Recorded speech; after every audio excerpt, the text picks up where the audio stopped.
Bonsoir madame, bonsoir messieurs, chers amis, bonsoir notamment vous de la famille de l'Heure de Solutions. Je vous salue chaleureusement, n'est-ce pas, alors que cette édition de l'Heure des Solutions commence. Sur ma page Facebook, Apôtre Tate Samuel, c'est tous les lundis 21h. Alors pendant 60 minutes, nous répondrons, n'est-ce pas, au courrier que nous avons reçu. Et vous le savez, ce programme est sous la couverture du sang de Jésus. Et le Saint-Esprit, c'est lui qui le conduit. Alors, nous allons procéder directement à la lecture du premier courrier. Bonjour, apôtre. Excellente année d'éclosion à vous et votre famille. Mon séjour au Cameroun m'a permis d'assister à votre nuit de traversée qui m'a beaucoup impressionné. Après plusieurs déceptions amoureuses, je suis devenu chrétienne depuis 4 ans avec un enfant de 6 ans abandonné par son père. Apôtre, la solitude devient de plus en plus difficile à supporter. J'ai besoin de prières spéciales. Compte tenu de mon âge, 41 ans. Longue vie à l'heure de solution qui nous édifie beaucoup. Chantal. Cela veut dire que notre ami Chantal veut se marier. Donc, c'est vrai qu'à 41 ans, je parlais de rattrapage, je pense que c'était pendant la dernière émission. Effectivement, qu'on soit un homme ou une femme, on appartient à cette catégorie dont l'Éternel parle de rattrapage, 40, 50, 60 ans. Ah oui, il parle de rattrapage. Et là, ce n'est pas pour gâcher les opportunités, n'est-ce pas, que Dieu nous donne. C'est pourquoi on doit être concentré. Ah oui, concentré après avoir fait de Jésus. C'est la priorité de sa vie, c'est très important, c'est le point de départ. Et concentré, n'est-ce pas, en mettant sa parole en pratique et en étant hyper sensible à l'Esprit de Dieu et prompt à lui obéir. C'est très, très important. Ah oui. Alors, Chantal, mon Dieu, mon roi, je suis un peu gêné parce qu'elle nous dit que la solitude devient de plus en plus, je crois, difficile à supporter, c'est ça? Très bien. Vous savez, j'ai l'habitude de toujours interroger les motifs ou le motif. Pourquoi on veut se marier? Pourquoi on veut faire telle chose, on veut prendre tel engagement? Pourquoi? Est-ce que la raison est vraiment la bonne? Chers amis, j'ai peur de vous dire, pas peur, mais enfin, certains redoutent que je le dise, mais je le dirai, parce que j'ai le devoir de vous dire la vérité. Si vous vous mariez seulement parce que vous êtes seul, il faut faire très attention. C'est un mauvais motif. Si vous vous mariez seulement pour des raisons sexuelles, c'est un mauvais motif. Je sais que certains m'ont dit, et ça fait, n'est-ce pas, plus de 20 ans que cette émission existe, donc vous imaginez le nombre de courriers que j'ai eu à traiter dans le cadre de ce programme. Certains ont dit que oui, l'apôtre Paul avait dit que si on brûle, il faut se marier. Mais attends, il faut mettre le passage dans son contexte, il faut le comprendre. Et je partage son avis pour ceux qui sont déjà fiancés et qui ont rempli toutes les conditions. Pourquoi traîner encore? Pourquoi traîner? Qu'on se marie. Qu'on se marie. Parce que j'ai vu des gens traîner parce qu'ils veulent un très grand mariage. Il y a des conditions qui, à vrai dire, ne sont pas essentielles. N'est-ce pas? Ils s'appuient sur du superfétatoire, sur ce qui est, j'allais dire inutile même, ce qui est périphérique, pour pouvoir, n'est-ce pas, rallonger la date du mariage. Non, quand on est déjà prêt et que les choses essentielles sont faites, il faut se marier pour ne pas donner accès au diable. Cela dit, je voudrais lire, nous allons lire Genèse chapitre 3. Vous me demanderez, mais qu'est-ce que ça a à voir avec ce courrier? Mais je suis en train de parler, n'est-ce pas, de motifs. Mon Dieu, mon roi. Genèse chapitre 3, verset 13. Et l'Éternel Dieu dit à la femme, pourquoi as-tu fait cela? La femme répondit, le serpent m'a séduite et j'en ai mangé. J'aime cette question. Pourquoi as-tu fait cela? pourquoi veux-tu te marier? Pourquoi? J'ai reçu hier une de mes filles, un docteur d'État en pharmacie depuis la fin des années 80, très profonde dans la foi, qui a un ministère aujourd'hui dans l'intercession, qui est vraiment en train d'être béni par Dieu. Et nous avons parlé et échangé sur des questions essentielles. Et elle me rejoignait sur le fait qu'aujourd'hui, l'Église est très superficielle. Très superficielle. Les gens chantent, ils dansent, mais quand on commence à parler des principes de Dieu, des valeurs du royaume, on parle de la vérité, de la justice, de la fidélité, de l'intégrité, de la pratique de la parole de Dieu, de la prière. Oh, quand encore il s'agit d'intercession, parce que beaucoup ne font que des prières égoïstes, égocentriques. Alors, vous voyez, les gens se retirent. Parce qu'à vrai dire, ils croient que Dieu est le Père Noël. Et j'ai l'habitude de dire que même Noël, c'est une courte période de l'année. Dans un mois d'ailleurs. Le dernier, selon le calendrier grégorien. C'est pourquoi il est important, véritablement, quand on donne sa vie à Jésus, n'est-ce pas, de méditer cette parole, la mettre en pratique, d'entrer en profondeur, pour être solidement implanté. Ah oui, avoir un fondement solide dans la foi. Dieu demande à Ève, pourquoi tu as fait cela? Et Ève va répondre sincèrement. Le diable, le serpent, n'est-ce pas, l'a séduite. N'oubliez pas déjà qu'au début de ce verset, la Bible nous dit, mon Dieu, mon roi, que le serpent était le plus rusé. Et quand on parle de ruse, c'est un artifice pour tromper. C'est une branche du mensonge, parce que le mensonge, c'est vraiment la racine. Alors, ce diable qui séduit, il est rusé. Il séduit aussi par des pensées. Je vous assure, quand on est dans la solitude, et notamment dans certains pays, comme en cette période, n'est-ce pas, du côté de l'hémisphère nord, il fait froid. Nous avons vu comment, de l'autre côté, n'est-ce pas, notamment en Europe du Nord, n'est-ce pas, du côté de la Finlande, comment c'était, c'est passé à moins quelque chose. Il fait très froid. La Norvège. Quand vous allez du côté de l'Amérique du Nord, vous voyez, ce n'est pas évident. Et ça peut pousser les gens à prendre des décisions, n'est-ce pas, qui concernent leur vie, mais qui risquent même de fondamentalement les troubler, voire les détruire.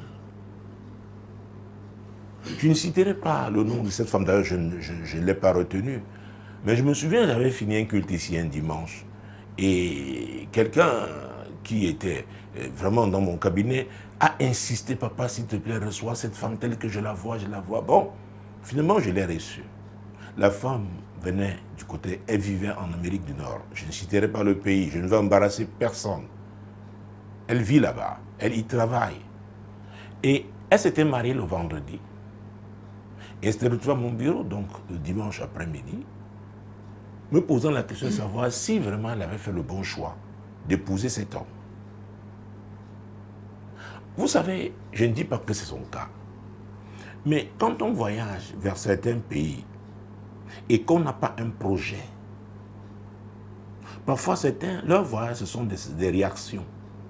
Ils vont s'établir à l'étranger parce que certains de leurs connaissances, ils sont allés leur envoyer de très belles photos et ils décident, comme on m'a raconté le cas d'un couple, le mari avait, je crois, 1,7 million le mois, la femme 1,2 million.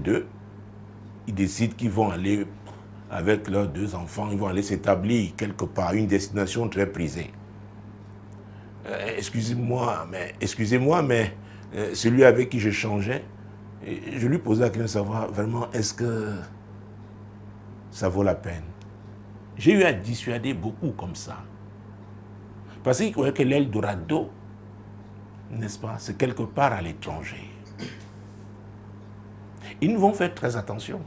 Parce qu'il y a des décisions qui risquent de vous fragiliser, voire même vous détruire. Parce que la Bible dans Ecclésiaste chapitre 7, verset 8 à sa partie A dit « Mieux vaut la fin d'une chose que son commencement ». Alors la décision que vous prenez aujourd'hui, dans 5 ans, où serez-vous? Dans 10 ans, il est important de se faire des projections. Je sais que les pentecôtistes vont me dire « Oh, vraiment, nous marchons par la foi ». La foi, ce n'est pas la folie. Et n'oubliez pas que nous sommes conduits par le Saint-Esprit. Lui qui sonde tout, même les profondeurs du Père. Donc il connaît l'avenir. Donc en vrai dit, c'est l'Esprit qui nous permet d'anticiper. Il y a une dizaine d'années, j'avais fait une série de messages intitulés « La nécessité d'anticiper ». C'est pourquoi, quand je parlais de superficialité tout à l'heure, on doit cesser d'être superficiel dans la foi. Je ne sais pas comment vous avez donné votre vie à Jésus, ce qu'on vous a dit, mais les amis, il faut aller en profondeur. Le royaume de Dieu a ses réalités. Les citoyens du royaume ont une vie qu'ils doivent mener. Il y a des sacrifices, chers amis, chers frères, chères sœurs. Ce n'est facile pour personne. Beaucoup voient ce qu'on peut appeler le produit fini, mais pour Dieu, ce n'est pas le produit fini tant qu'on est sur cette terre. Il continue, n'est-ce pas, de raffiner. Et ce n'est pas des épreuves, c'est par des étapes difficiles.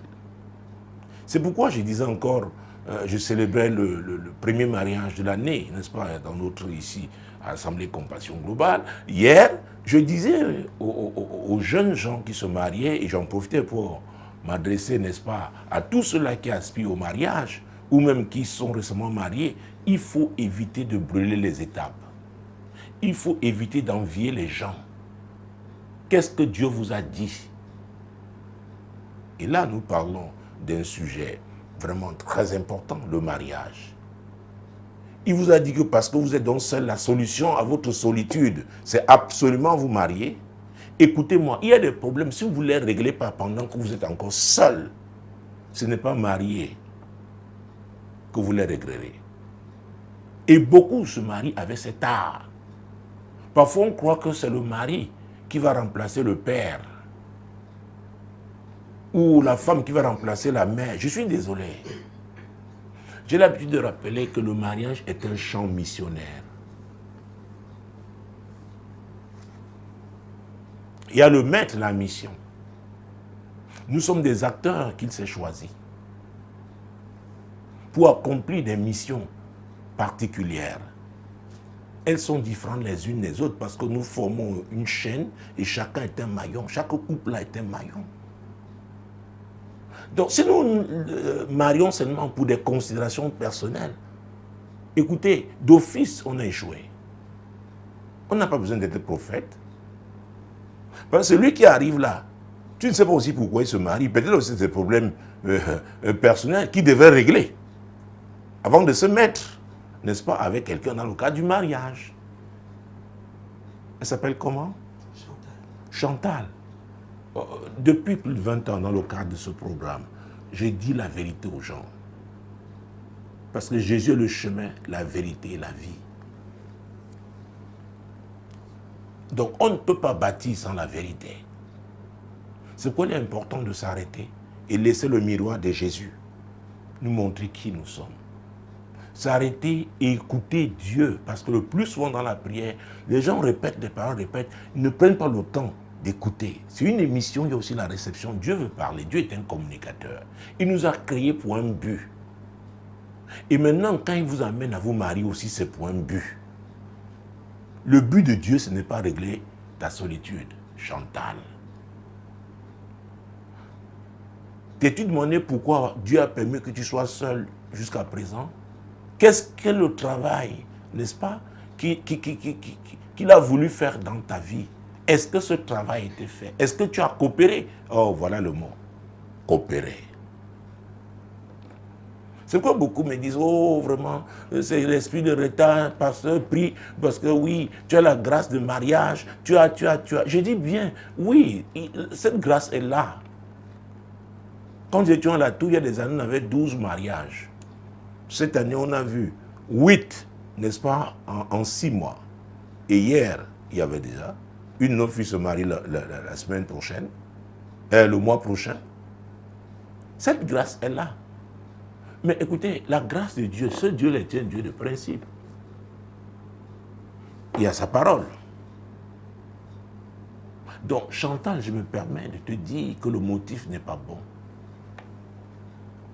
C'est vrai, tu as une enfant de 6 ans peut-être même non seulement la solitude, tu recherches un père pour ton enfant. J'ai rencontré des femmes comme ça. Papa, je croyais que vraiment, il allait assumer, il est absent, les enfants font n'importe quoi, il ne dit rien. Tu es sûr qu'il était préparé à devenir, n'est-ce pas, le père de tes enfants? Faisons très attention. Il y a des problèmes, il n'y a que Dieu qui doit les régler. Et parce qu'il connaît l'avenir, il te dit, assois-toi, laisse-moi régler ce problème. Parce que comme tu refuses là, le temps passe, ce programme aussi grandit. C'est le même serpent dans le jardin d'Éden, et c'est lui qui est le dragon dans l'Apocalypse. Faisons très attention. Nous sommes dans les émotions la plupart du temps. Et surtout, excusez-moi les femmes, quand elles assistent à un mariage, elles voient comment, elles regardent la tenue, elles voient, tout de suite, elles sortent de là, c'est comme si elles perdaient le nom. Oh Seigneur, parfois c'est les jeunes prières pour pleurer devant Dieu. Seigneur, pourquoi chez moi ça tarde? Est-ce que tu as laissé Dieu faire le travail qu'il veut faire dans ta vie? Parce que c'est lui qui a dit dans Proverbe 18, 22, que celui qui trouve une femme a trouvé le bonheur. C'est une grâce qu'il obtient de qui? De l'Éternel. Alors, est-ce que tu t'es laissé vraiment? Beaucoup me disent, non, papa, je suis préparé vraiment. Oh, je vis dans la sanctification. C'est pas tout. Dieu te connaît. C'est pourquoi, parfois, il faut dire à Dieu, Seigneur, explore-moi. Montre-moi ce qu'il y a encore. Ce qui peut encore, cette tâche qui doit me quitter. Cette marque de ténèbres dans ma vie. Parce que Seigneur, je veux te servir dans ce mariage que je te demande. Est-ce que Dieu a vraiment intérêt à ce que tu te maries? Et ce que je dis là, c'est valable aussi pour les hommes.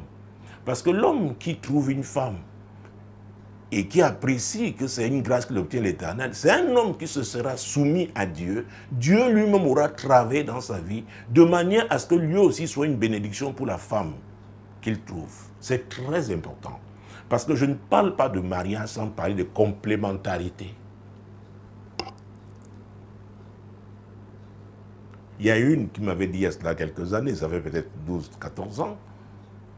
Elle avait épousé un veuf, un monsieur réussi, qui avait réussi dans sa carrière professionnelle. Après, il a ouvert une entreprise qui marchait. Ses grands-enfants étaient déjà à l'étranger. Et elle me dit, elle s'est mariée, pourquoi? Parce que la tante chez qui elle vivait la maltraitait. Donc elle voulait aussi avoir sa maison. Elle a accepté cet homme, mais lui, il lui a attribué une chambre. Il avait sa chambre. Il y avait tout, hein. Elle avait une voiture, non, c'était un homme qui, financièrement, il était à l'abri du besoin. Mais seulement, quand il la voulait, il avait un interphone. Il appelle, il dit, bon, viens. Et cet homme était diplômé d'enseignement supérieur. Elle travaillait. Ils avaient déjà, je crois, 2 enfants. Mais elle était très mal. Elle dit, bon, il décide, quand il va du côté de l'Amérique, non, il passe un temps avec celui qui est au Canada, après il va chez celle qui est aux États-Unis, et après il revient, après il va en Europe, il visite, mais vraiment, je suis comme inexistante, hein? Il ne m'a même pas amené avec lui, il t'a dit que c'était son agenda, ça figurait, ah oui, sur sa feuille de route. Et c'est pourquoi Amos 3 est très important. Et le prophète parle la part du Seigneur. Dieu dit 2 personnes marchent-elles ensemble sans s'être concertées, sans s'être accordées. Beaucoup se marient avec beaucoup d'attentes. Mais eux-mêmes ne se demandent pas, ils viennent avec quelle solution. Tu apportes quoi? Celui qui veut t'épouser là, Quels sont ses besoins? C'est pourquoi les motifs sont mauvais. Et très vite, les gens déchantent. Vous les voyez à l'église, ils fanent aussi bien la femme, et c'est très sensible chez la femme. Ah oui, surtout ceux qui ont, celles qui ont eu à vivre seules pendant longtemps. Parce que quand tu parles de 41 ans, je comprends que tu t'en inquiètes. Parce qu'un homme de 40 ans aussi qui n'est pas marié, c'est inquiétant. Donc, cette catégorie-là, hommes comme femmes, ont besoin de rattrapage. C'est la vérité. Donc, Chantal, c'est beaucoup plus profond que ce que tu penses. Je sais qu'il y a des prophètes, des jeunes prophètes là, qu'on les retrouve beaucoup, qui sont prêts à déclarer les paroles, oui, vas-y, ça va aller, ça va aller. Hey! Le mariage est une décision. Et on doit assumer. On va où? Et pourquoi? C'est pourquoi, quand j'enseigne sur la délivrance, et c'est quoi, je vous conseille ces livres, Terre. Ma fille a dit, mais pourquoi ce n'est pas sur Amazon? J'ai dit, bon, ceux qui devaient le mettre ont dit qu'il y a eu des difficultés. Elle me dit, non, ça devrait être. Donc, vous pouvez le trouver sur le site de compassionglobale.org, tout comme tous mes autres livres. Je vous conseille Terre, l'influence des hôtels. Et après, vous pourrez lire Source de malheur. Lire, comprendre les trônes, prière stratégique. Délivrance des entrailles. Parce qu'il y en a qui veulent être mariés, qui veulent se marier alors qu'ils sont dans les entrailles de leur village. Les entrailles d'un homme fort. Je ne peux pas vous dire combien de fois vous priez pour une femme, une voix réagit. Et c'est la voix d'un homme qu'elle a connu quand elle était au lycée, quand elle était à l'université. C'était un occultiste. En allant avec elle, elle a livré son avenir, livré ses entrailles. C'est très compliqué. C'est pourquoi quand on vous dit non, on a cru, on est déjà, c'est fini, on n'a pas besoin de délivrance, c'est pas vrai. C'est pas vrai. Asseyez-vous, apprenez. C'est pourquoi ces livres sont mis à votre disposition. Et il y en a qui sont déjà presque prêts, mais il faut trouver du temps vraiment de relire, de mettre tout, d'apprêter et vous mettre à votre disposition. C'est important, on doit aller en profondeur. Vous voulez vous marier, vous avez vous-même fait votre cartographie spirituelle, votre carte spirituelle. Vous venez d'où? On se marie chez vous. Ah oui. Vous avez vécu avec qui? Quelles sont les influences que vous avez connues? C'est très important. La Bible dit que l'onction brise le joug. Mais ce n'est pas que quelqu'un arrive comme ça, n'est-ce pas, de façon ignorante. L'onction peut briser le joug, mais il retourne à ses vomissures. C'est pourquoi il y a beaucoup à l'église, ils ont un pied dedans, un pied dehors. Une me disait, oui, quand Dieu me donne mon mari, je vais abandonner mon amant, c'est lui qui paye ma maison. Hey! Et tu es à l'église. Dans ton église, tu as la chorale. Vous voyez? Parce qu'on veut rassembler, on va avoir la foule à l'église. On tolère, on arrondit les angles, on se dit la grâce. Quelqu'un disait, oui, répétez ce passage de la Bible, que là où le péché abonde, la grâce surabonde. Et l'apôtre Paul dit donc, c'est pour ça qu'on doit maintenant vivre une vie de péché. Le salaire du péché, c'est la mort. Maintenant, on ne parle plus du péché. Il faut seulement louer, adorer, déclarer, faire les déclarations de foi. C'est la foi en qui? C'est en Jésus. Il a dit qu'il est le chemin, la vérité et la vie. Il a dit que celui qui persévérera jusqu'à la fin. C'est lui qui a dit, beaucoup viendront diront, oh, j'ai guéri les malades à ton nom, j'ai chassé les démons à ton nom, j'ai prophétisé à ton nom. Il leur dira, je ne vous ai jamais connu, ouvrez l'iniquité. Dieu ne se répand pas ses dons. Ce n'est pas vos dons qui vous permettent d'entrer au ciel, d'entrer, oh mon Dieu, mon roi. Oui, ce n'est pas les dons, c'est votre vie. Donc Jésus doit être vivant dans votre vie. Si Jésus n'est pas vivant dans votre vie, ne lui demandez rien. Allez vivre la vie de celui qui est vivant dans votre vie. C'est mieux, c'est honnête. Excusez-moi, je ne voulais pas prendre ce ton-là, mais vous savez, nous devons dire la vérité. Jésus revient bientôt. Nous devons dire la vérité aux chrétiens. Pasteur, disons la vérité. Disons la vérité. Même s'ils quittent l'église, c'est mieux. Disons-leur la vérité. Donc Chantal se marier à cause, n'est-ce pas, de la solitude n'est pas un bon motif. Dieu, dans Genèse 2, verset 18, et ça c'est le mariage selon Dieu.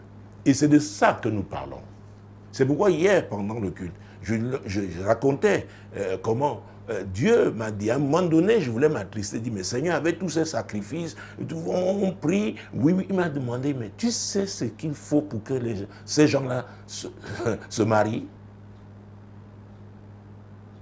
Et nous étions ici quand? Vendredi à 2h du matin.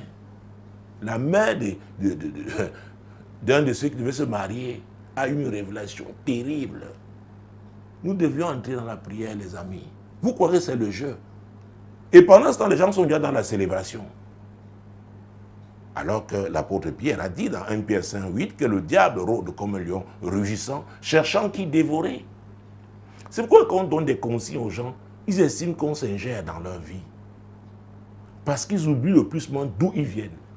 Ils oublient les réclamations diaboliques sur leur vie. Quelqu'un a déjà une voiture de seconde, mais il est content parce que le premier de sa famille, il commence à jubiler parce qu'il est dans un appartement moderne. Ce ne sont plus les latrines traditionnelles. Mais il ne sait pas que le diable est furieux. Il veut le ramener à la case départ. Donc il faut veiller. Et on veille comment? Par la vie. Jésus qui est le modèle, le conseil qu'il nous a donné, la parole qu'il nous a donnée, nous devons la mettre en pratique. Jésus doit être vivant dans notre vie. Ce n'est pas une option. Donc, chers amis, notamment vous, de la famille et leur solution, ne soyons pas légers. Soyons vrais. Le mariage, c'est pour la gloire de Dieu. C'est pour accomplir la mission divine. C'est que vous voyez les gens que Dieu a mis ensemble, même quand il y a des problèmes, à un moment donné, quand ça concerne le royaume de Dieu, ils sont obligés de s'ajuster parce qu'ils savent que leur mariage, c'est pour la gloire de Dieu. C'est quoi, ils ne peuvent pas permettre que certaines choses se passent. Mais quand ils se mariaient seulement parce qu'ils voulaient l'assurance vieillesse, ils voulaient fuir la solitude, ils voulaient se faire des enfants. Oh, quand il a atteint son objectif, il peut partir. Il peut claquer la porte. Parce qu'il n'a de compte à rendre à personne. Le mariage qui vient de Dieu, tu rends compte à Dieu. Ne te leurre pas. Écoutez, le message du mariage que Dieu m'a donné, c'est vous dire la vérité. Il m'a parlé de cette femme de 62 ans. Je ne sais pas dans quel pays du monde elle se trouve. Je ne sais pas s'il est déjà parmi les amis de l'heure de solution. Dieu va lui accorder au rattrapage. Cette femme de 54 ans, cette femme de 43 ans, 2 fois divorcée. Et quand il y a une parole pour une, je pense que tout le monde peut par la foi. Et c'est pourquoi j'ai engagé, n'est-ce pas, toute cette catégorie de rattrapage, n'est-ce pas, quarantaine, cinquantaine, soixantaine. Allez-y. Le Dieu que je connais, amour, il est bon, il est papa, il est fidèle. Quand le diable peut croire vous avoir détruit, Dieu se manifeste pour démontrer sa grandeur. Mais nous devons coopérer, nous soumettre à Jésus, pour qu'il soit vivant dans notre vie. Donc, ces miracles, je m'attends à eux. Ah oui. Donc, Chantal, il faut changer de motif. Dieu a dit, est-ce que nous avons bien lu Genèse 2, 18? Très bien. Parce que c'est la base du mariage dont nous parlons, que moi je parle. C'est la base, c'est la parole de Dieu. Oui. L'Éternel Dieu dit, il n'est pas bon que l'homme soit seul. Je lui ferai une aide semblable à lui. Une aide semblable à lui, qui vient avec, qui vient le compléter. Tout comme elle vient aussi, celui que l'homme l'a préparé, a que ce dont elle a besoin. Et ce n'est pas seulement au niveau charnel. Le charnel va intervenir parce que nous sommes encore dans ce monde. Ne disons pas qu'on n'a pas besoin, on n'a pas de besoins charnels. On a besoin, nous avons ces besoins-là. Mais il y a des choses prioritaires. Et quand vous lisez le 24, c'est pourquoi l'homme quittera son père et sa mère et s'attachera à sa femme et ils deviendront une seule chair. Alors Dieu qui a dit qu'il n'est pas bon que l'homme soit seul, je suis convaincu que c'est le même Dieu qui dit qu'il n'est pas bon que la femme aussi soit seule. Mais seulement que soit l'homme ou la femme, chacun doit se soumettre à Dieu pour qu'il fasse le travail nécessaire de préparation. Encore hier, dans le message dominical, Dieu nous parlait de la préparation. Chacun doit se laisser préparer par Dieu. Ah oui, donc le mariage vient de Dieu. C'est pourquoi l'homme quittera son père et sa mère et s'attachera à sa femme. Et ils deviendront une seule chair. Ils vont regarder dans la même direction. Amos 3:3. Pour glorifier Dieu. Oui, mon Dieu, mon roi. Pour glorifier Dieu. Et vous savez, c'est qui, avant que Dieu n'arrive même au verset 24, mon Dieu, mon roi, Jésus-Christ, quelque chose s'est passé avant. Peut-être on va aller vite. Verset 19. L'Éternel Dieu forma de la terre tous les animaux des champs et tous les oiseaux du ciel, et il les fit venir vers l'homme pour voir comment il les appellerait, et afin que tout être vivant portât le nom que lui donnerait l'homme. Oui. Et l'homme donna les noms à tout le bétail, aux oiseaux du ciel et à tous les animaux des champs, mais pour l'homme, il ne trouva point d'aide semblable à lui. Il ne trouva pas d'aide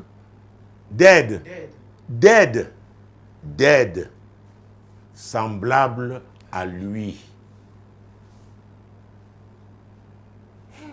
Mais toi, tu as besoin de quelqu'un qui va t'aider à supporter la solitude. C'est pourquoi le motif n'est pas bon. Le motif n'est pas bon. Ah oui. C'est pourquoi une femme à qui on demande la main, quand on demande sa main, elle doit demander à l'homme vraiment, je t'apporte quoi? Qu'est-ce que tu penses que peut t'apporter? C'est une question légitime. Hein? Oui. Parce que c'est un homme qui a un vide. Oh mon Dieu. Je me souviens, et ça c'est pour rire, une femme avait écrit, peut-être il y a 5-7 ans aujourd'hui, elle disait oui, elle a réalisé maintenant que son mari était un matérialiste, que vraiment il avait épousé seulement pour son argent. Et elle me demandait ce qu'elle doit faire. Je lui ai dit, bon, rassure-toi à ne pas devenir pauvre. Puisque tu sais que c'est pour l'argent et que tu veux garder l'homme que tu tiens en ce mariage et qui te rassure-toi, parce que le jour où tu es pauvre, il va s'en aller. Vous savez, il faut être pragmatique. Les gens peuvent vous amener à vouloir faire ce que vous ne pouvez pas faire. Il faut les mettre face à leurs responsabilités. Et il y en a encore aujourd'hui. On va parler d'une là qui va épouser un jeune homme qui est son cadet de 20 ans. Elle est en train de préparer le mariage. Il faut assumer. Et celui qui est son cadet, son fils d'ailleurs, parce qu'une femme de 20 ans, donc voilà, mon Dieu, lui aussi doit assumer. Vous savez, oh, j'ai tellement d'histoires à raconter, vous savez, sur le ministère de compassion, et notamment la dimension du mariage. C'est l'histoire d'une femme qui avait épousé. J'avais tellement hésité pour prier pour eux à l'occasion de leur mariage, parce que je voyais l'homme jeune. C'est vrai que bon, il paraissait un peu nonchalant, mais Elle dit, papa, un jeune comme ça, qu'est-ce qu'il me veut? Je lui dis, mais est-ce que tu es obligé d'accepter? Il me dit, papa, il insiste. Il insiste. Vous savez, les femmes ont leur façon de faire. On les regarde. Tu les regardes. Tu dis, bon, tu sors. Ils reviennent. Il dit, ok, allez, on va prier dans mon bureau. Quelques temps après, elle est allée voir quelqu'un à l'église. Elle dit, ouais, s'il te plaît, attirez mon mari dans votre groupe de prière. Comme vous êtes vraiment, vous avez un réseau de prière, même la nuit, là, s'il vous plaît. Après, elle revient. Est-ce que tu as réussi à le faire et tout? Après, elle dit à ce frère que vraiment, son mari peut la tuer. Que lui, mon Dieu, mon roi, après avoir mangé, il ne s'intéresse même pas à la télé. Et puis, il va attendre. C'est pourquoi, si tes genoux ne tiennent plus bien, vraiment, fais attention quand tu penses au mariage. Il faut assumer. Il paraît que ce frère avait un ressort, vraiment, au niveau de la colonne vertébrale. Donc la sœur a failli. Donc maintenant, vous voulez tuer la prière pour qu'on occupe, parce que c'est dans leur groupe, ils gênaient et priaient. Vous voyez ça? Il y a des devoirs. Oh. Il y a des devoirs. L'autre disait, oh, papa, ton fils là ne jeûne pas, il ne prie pas. Oh, papa. Et il a beaucoup d'appétit. Je lui dis, mais ma fille, tu fais bien la cuisine. Elle dit, papa, tu ne comprends pas. Je dis, mais comment? Peut-être il mange bien. Non, papa. Son appétit, c'est la nuit. L'appétit, la nuit. Hein? J'ai compris. La sœur était en difficulté. En difficulté. Donc, l'appétit, là, ce n'était pas... c'est pas... Le riz avec la sauce café de Paris, ou alors le ndolé pour nous ici, ou à Tchéké, avec la loco et la cape. Non, c'était là-bas. Et la sœur, c'était chaud. Maintenant, elle vient me voir, maintenant, pour que je pousse le mari au jeûne. Au moins une semaine de jeûne par semaine, c'est-à-dire les jours ouvrables, pour qu'elle ait le temps de souffler. C'est pas facile, oh. Il y avait aussi un autre frère. On peut donner la marque de ce produit. Bref, c'est un produit énergisant. Donc, après avoir mangé le soir, elle lui servait ça, de boire. Vous savez pourquoi? Pour qu'il ait beaucoup d'énergie. La nuit. Donc, la sœur là, oh, Jésus-Christ de Nazareth. Quand vous êtes pasteur, vous aurez... Oh. Avant de parler de... Hey, Chantal, avant de parler de solitude-là, quelqu'un peut te faire fuir la chambre conjugale la nuit. Et j'ai eu le cas là, la femme maintenant commence à dormir au salon. Elle dit, papa, c'est quoi ça? C'est quoi? Elle quitte la chambre pour le séjour. Donc, c'est compliqué, le moment que vous voyez là. Quelle est votre approche? Ton approche là, la raison là, Chantal, excuse-moi cher ami, le motif n'est pas bon. Le motif n'est pas bon, Chantal, c'est pas bon. Ah oui, la femme a été créée pour un but.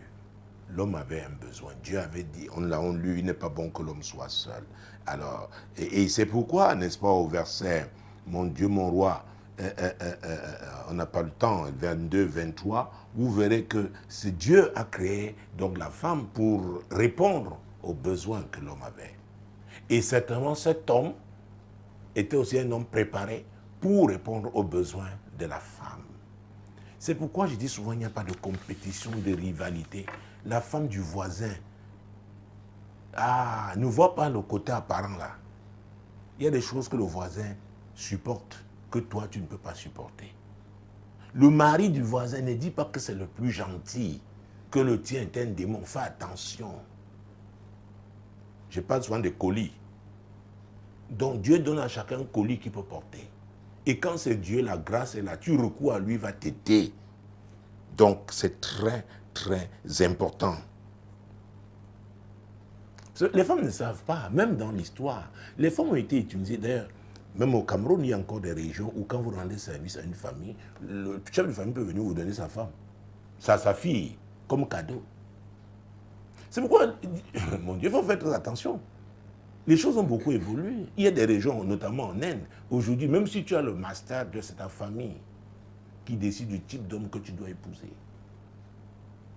Je ne vous dirai pas si je suis d'accord ou pas, parce que les gens m'ont demandé une fois, hein, est-ce qu'on peut se marier parce qu'on a été conseillé par tel ou tel. Si c'est la volonté de Dieu, oui.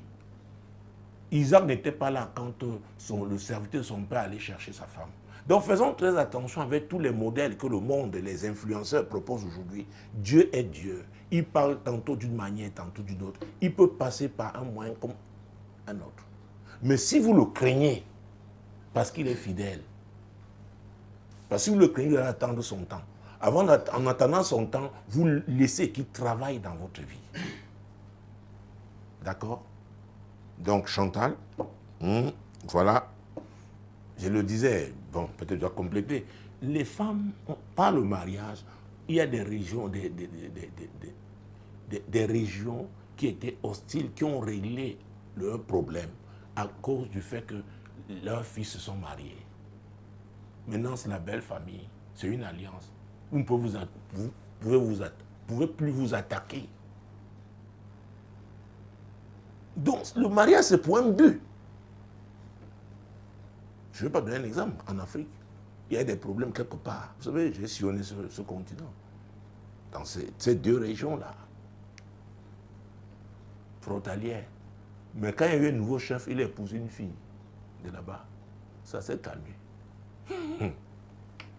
Donc, faisons très attention, Chantal. Jésus a dit, cherchez premièrement le royaume et la justice de Dieu, et toutes ces choses vous seront données par-dessus. Malheureusement, il y en a à l'église qui ont refusé de grandir spirituellement, se laisser transformer par la parole, et qui demeurent des bébés spirituels. Et comment on reconnaît des bébés? C'est leur besoin, les enfants, leurs besoins. L'apôtre Paul a dit aux Corinthiens qu'il ne leur a pas donné la nourriture solide, ils étaient au lait, parce qu'ils sont des enfants. Mais aux Éphésiens, il leur a donné, n'est-ce pas, les secrets, n'est-ce pas, du combat spirituel. Donc on appartient à quelle classe à l'église? À quelle classe appartient-on? Ah oui. Vous savez, Dieu nous a parlé par l'aigle, n'est-ce pas, à la soirée, à la nuit de traversée. L'aigle ne vole pas le pigeon. L'aigle ne peut pas avoir pour leader un perroquet. Tous sont des oiseaux, mais il faut faire très attention. Je pense que je vais faire cette série d'enseignements sur les classes. Il y a des classes en matière d'appel. Il y a plusieurs types de classes.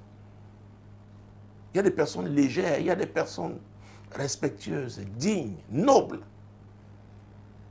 On appartient à quelle classe?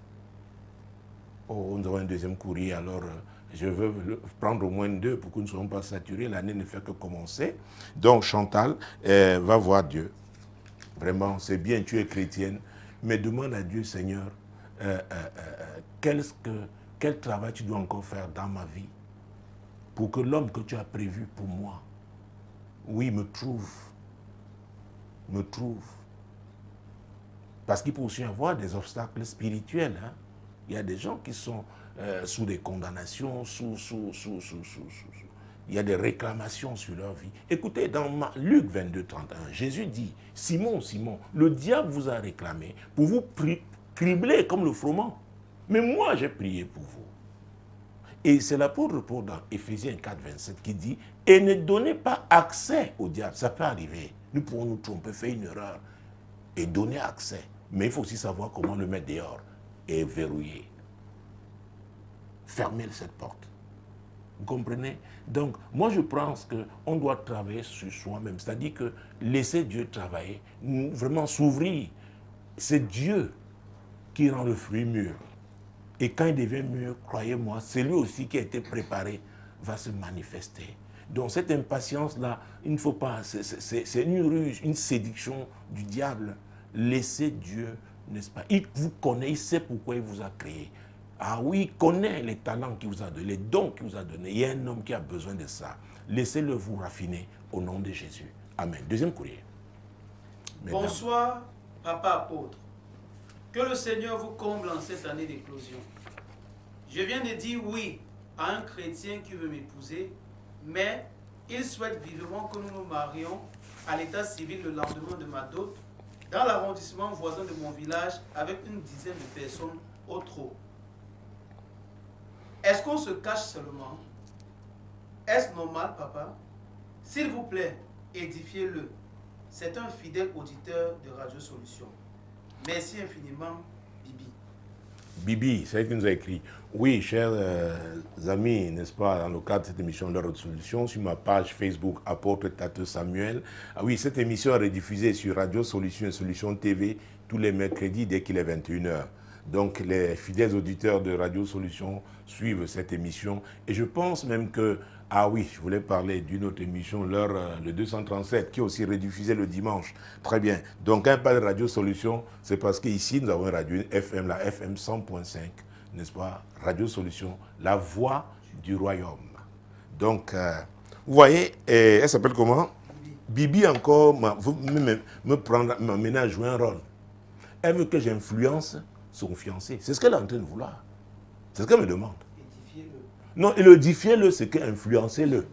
C'est clair. Écoutez, la raison est simple. Pourquoi est-ce qu'il veut que ça se passe comme ça? Pose-lui la question.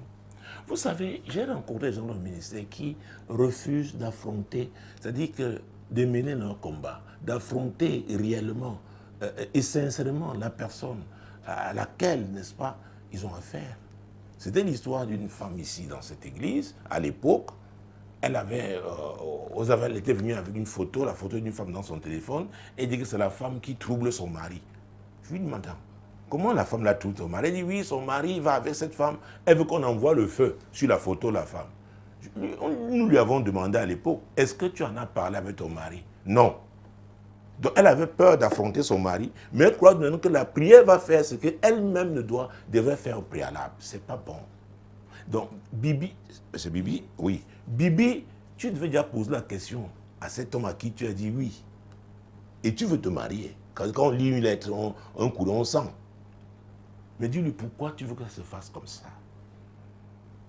Il va te répondre. Surtout il a dit qu'il souhaite vivement. C'est ça? Il souhaite vivement que nous, voilà. Il souhaite vivement que nous nous marions en état civil le lendemain de ma tante. Voilà. Il a émis un souhait, mais il tient à ça. Pourquoi? Il doit te le dire. Et tu vas analyser. Peut-être c'est quelqu'un qui a été traumatisé par un événement dans sa vie ou dans sa famille. C'est le révérend Aransoula. Il a une école de prière du côté d'Ibadan. C'est une des voies de l'intercession en Afrique. Il nous a raconté une histoire d'un mariage. Mon Dieu, c'était... Et qui, les mariés, sortaient de l'église. On avait célébré, il y a eu la chorale, la performance a été extraordinaire. Tout le grand temple a été plein, les voitures alignées et tout. Mais le cortège a fait un accident. Les voitures même qui ont été touchées, personne n'est mort, sauf le couple qui était au milieu, des chrétiens. Et le leader d'une grande assemblée, à vrai dire, c'est lui qui a le plus écrit sur la délivrance. J'ai rendu ministère avec lui, c'était en 2004. Sa femme venait de faire un enfant après 15 années de mariage. Ils venaient faire leur premier enfant. Donc, on sait à peu près de qui je parle. C'est un géant. Dieu l'a particulièrement béni dans ce ministère. Et c'est lui qui a raconté cette histoire. Et je l'ai raconté plusieurs fois déjà ici. Nous étions à une réunion, quelque part en dehors du Cameroun, bien sûr. Et c'est l'histoire de deux jeunes gens qui avaient vraiment réussi leurs études, hautes études aux États-Unis, et étaient déjà, la femme travaillait, mais l'homme était dans les affaires, prospérait. La femme venait d'une grande famille de ce géant voisin, et le père et la femme avaient une belle résidence, une grosse résidence donc au village. Ils ont décidé qu'ils vont aller donc au village, n'est-ce pas, célébrer le mariage. Alors on a déporté tout le monde là-bas, l'accueil était pas, il y avait un hôtel du village, était plein, les gens sont... Alors, la nuit, après la célébration, la fête, tout le monde a mangé, a bu, quand les époux donc rentrent, et effectivement, la dépendance, très belle, hein, avait un très beau jardin qui leur avait été donné, réservé. C'est l'homme qui raconte. Ils sont entrés dans la chambre. La femme était fatiguée. Parce que déjà, ils avaient fait un long voyage, le temps de faire les préparatifs et tout ça, et tout. Donc, elle s'est affalée. Il n'a même pas pu vraiment lever tous les vêtements, vous dire. juste les demandes dessus. Mais il dit qu'il a entendu, moi il ne dormait pas encore. Les pas, cac, cac, cac, cac, cac, cac. On ouvre le premier portillon. Cac, cac, cac, on ouvre la porte principale de cette dépendance-là. C'est-à-dire dans cette maison qui était construite en retrait. Et il entend bien les pas. On ouvre la chambre. On refait, mais il voit une présence qui va se dirige vers la femme. Et la femme se positionne bien comme une femme qui attend un homme. Et la présence se met sur la femme. Après un moment, cette présence ressort. Ouvre la porte, la referme. Ouvre la porte principale, la referme. Ouvre le portillon, referme, il entendait. Vraiment. Quand on veut une telle expérience, il n'a pas pu dormir. Le lendemain, il a dit à la femme, les 3 jours que nous devons passer ici, vraiment, ce n'est plus possible. Quand la femme attendait ses menstrues, c'était des asticots à la place des menstrues. Vous savez, quand on donne des conseils à un certain nombre de personnes, vous pouvez avoir votre PhD, vous pouvez avoir plusieurs masters, mais l'expérience des hommes de Dieu dans ce domaine, notamment le ministère de délivrance prophétique. Il y a la délivrance ordinaire qu'on peut faire dans tous les ministères, mais la délivrance prophétique, Dieu expose la source, expose la cause. Et ça rend le diable furieux. Vous allez voir que les paroles de connaissance opèrent dans ce ministère-là. Les paroles de sagesse, les paroles prophétiques, le discernement des esprits. Et ça rend le diable furieux parce que lui, le Père, étant caché. Donc on déchire le voile, on ôte la couverture, ça l'énerve. C'est pourquoi les réactions sont terribles. Et je disais à mes jeunes enfants qui sont mariés là, que c'est le temps de veiller. Parce que le diable est celui qui réagit toujours. Il va au moins vous griffer. Il faut faire très attention. Beaucoup restent toujours dans la jubilation, dans la fête. Nous, j'aime fêter moi aussi. J'étais un très grand fêtard dans le monde, mais j'ai appris avec Jésus qu'il faut se concentrer sur l'essentiel. Alors, ton fiancé te dit qu'il ne veut pas ça. Alors, c'est un souhait, il le fait vivement. Pourquoi? Et si je peux te poser d'autres questions, est-ce que ce monsieur qui veut, ce chrétien qui veut te marier, a-t-il été marié auparavant? Peut-être qu'il est divorcé. Peut-être qu'il a subi des choses dans son premier mariage. A-t-il des enfants? Peut-être qu'il est sous l'emprise des mères de ces enfants-là, ou d'une seule. Oui. Dans sa famille, est-ce qu'on se marie? Donc, il peut avoir beaucoup de raisons. Ou alors, a-t-il fait une promesse de mariage à une femme et il ne l'a pas tenue? Je connais l'histoire d'un journaliste émérite. Je ne veux pas entrer ouvrir ça parce que c'est une histoire que certaines connaissent au Cameroun. Certaines personnes connaissent au Cameroun. Il faut faire très attention aux promesses qu'on fait et qu'on n'honore pas. Vous amenez déjà un moment où, quand vous les lâchez, c'est-à-dire que c'est la déception profonde, c'est méchant, et sans aucune explication. Donc, peut-être ces questions-là peuvent te permettre. Est-ce qu'on se marie dans sa famille? Dans la tienne même. Mon Dieu, moi. Peut-être ce qu'il dit là, c'est pour t'aider même.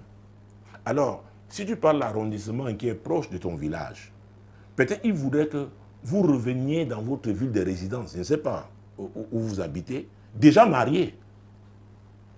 Peut-être une stratégie. Est-ce qu'on a encore le temps? Prenons un roi.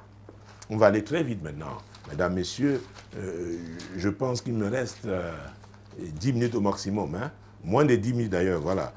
Un peu plus de 5. Donc, on va aller très vite. Je vais vous donner quelques exemples dans la Bible. Oh Jésus, est-ce que j'aurai le temps? De toutes les façons, je peux raconter ça.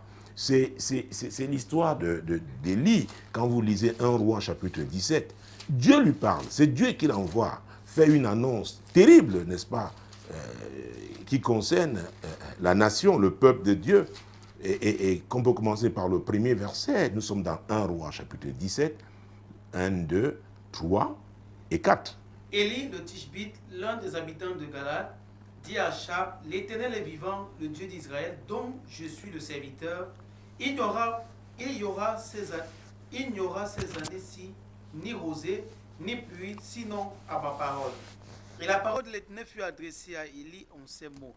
Pars d'ici, dirige-toi vers l'Orient et cache-toi près du torrent de Kérit qui est en face du Jourdain. Tu boiras de l'eau du torrent et j'ai ordonné au corbeau de te nourrir là. Vous voyez ça? C'est Dieu qui amène son prophète parler, faire cette annonce. Et il dit, pars de là, pars d'ici, dirige-toi vers l'Orient et cache-toi. C'était la stratégie de Dieu. Comment Dieu peut vous appeler et après vous demander de faire une telle délégation et il vous amène, il vous dit d'aller vous cacher. Ça dit il y a un danger. Faisons très attention. Il y a des gens qui n'ont pas observé les consignes divines, ils sont retrouvés dans des problèmes.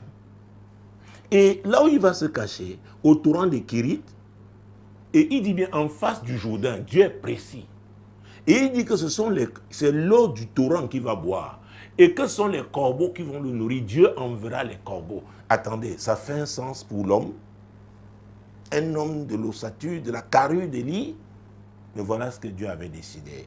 Oui, mesdames, oui, messieurs. Versets 5 et 6. Il partit et fit selon la parole de l'Éternel et il alla s'établir près du torrent de Kérit qui est en face du Jourdain.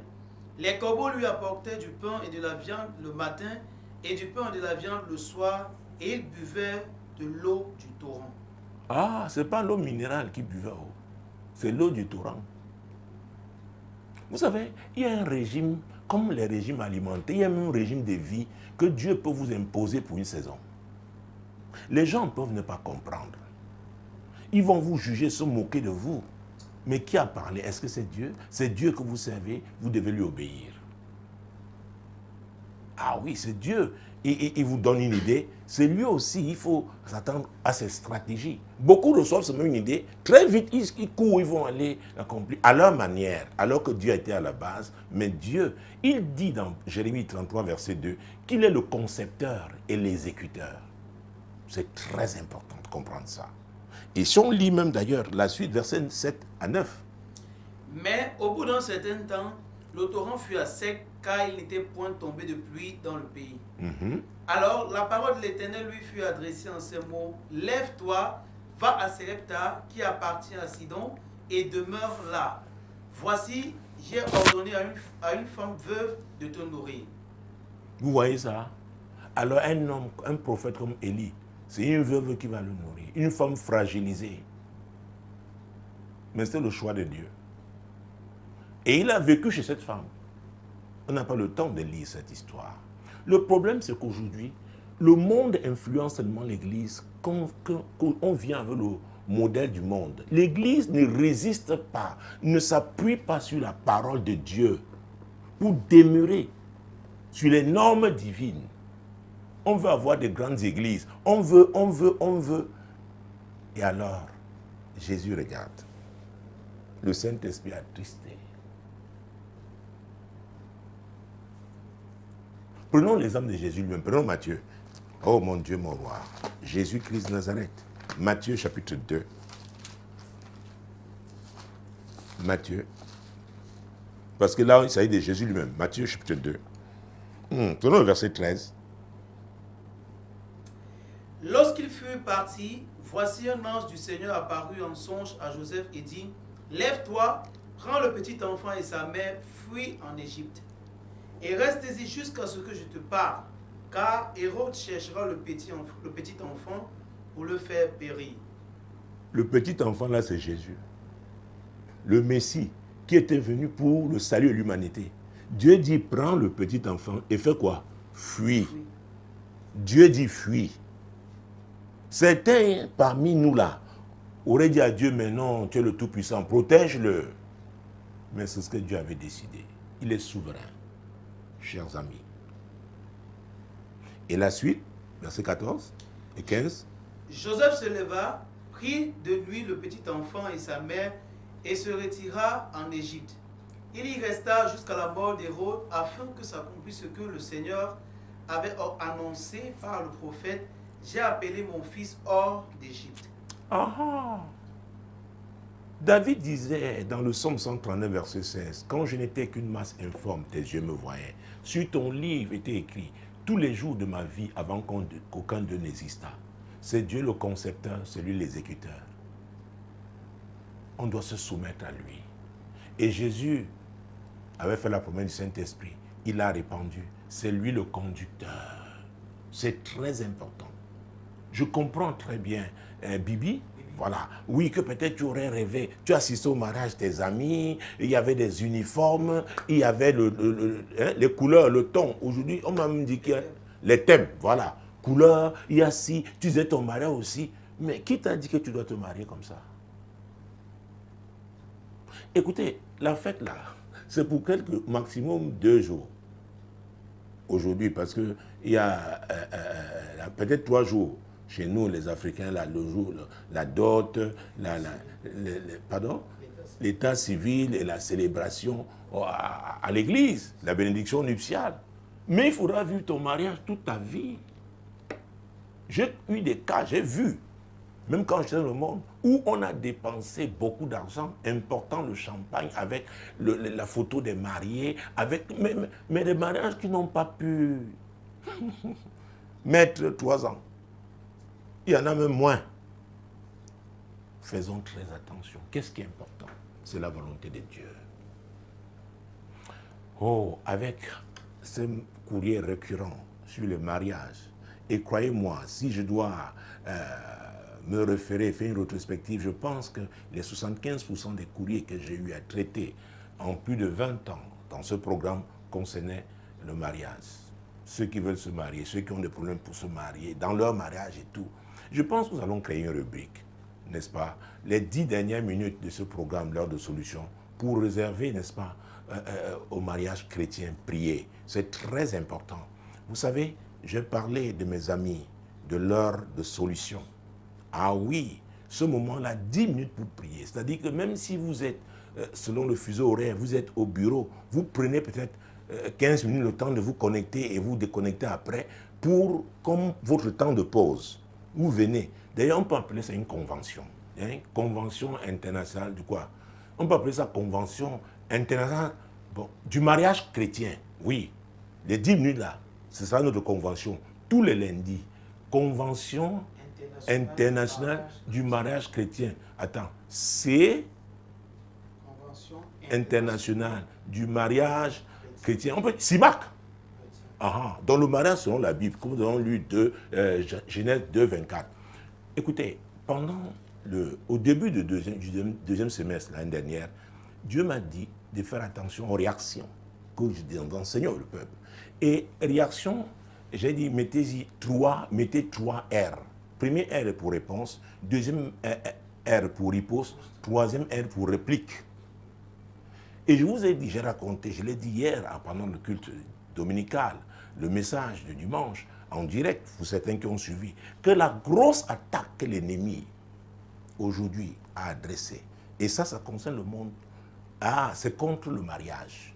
Et le mariage commence par le couple, tel que Dieu l'a dit, nous avons lu dans Genèse 2, 24. L'homme quittera son père et sa mère et s'attachera à sa femme. Et le diable est venu avec son message, et il veut l'imposer. Alors, quelle est la riposte de l'Église? Quelle est la réponse que l'Église a préparée? Quelle est la réplique de l'Église? Et je l'ai dit hier, qu'il y a des endroits dans ce monde où des gens qui ont des grands ministères, des pasteurs, n'ont plus le courage de parler du mariage tel que Dieu l'a prévu. Et Dieu m'a dit, fiston, je t'ai donné ce message. Les persécutions que tu as, c'est par rapport à cela, mais il faut prier. Et gloire à Dieu parce que nous aurons maintenant 10 minutes de prière tous les lundis dans le cadre de cette émission, l'heure de solution. Donc notre convention internationale du mariage chrétien, donc CIMAC. Donc vous pouvez même déjà être marié, mais vous voulez voir la volonté de Dieu se faire. Les familles se constituent comme Dieu l'a dit. Mettez-vous en prière avec nous. Nous vous invitons à notre convention. Tous les lundis. Donc, c'est-à-dire les 10 dernières minutes de l'heure de solution. Parlez-en à vos amis, vos collègues. C'est la riposte de Dieu. Il est fidèle. Merci, madame. Merci, messieurs. Vous, les amis de l'heure de solution, vous êtes de plus en plus nombreux. Nous devons prier. Nous devons prier. Nous devons prier pour les mariages. Oui, prier pour les bébés miracles. Priez pour les familles, les mariages en difficulté. Jésus est le même hier, aujourd'hui, éternellement. Merci d'avoir été là. Je vous aime. Shalom.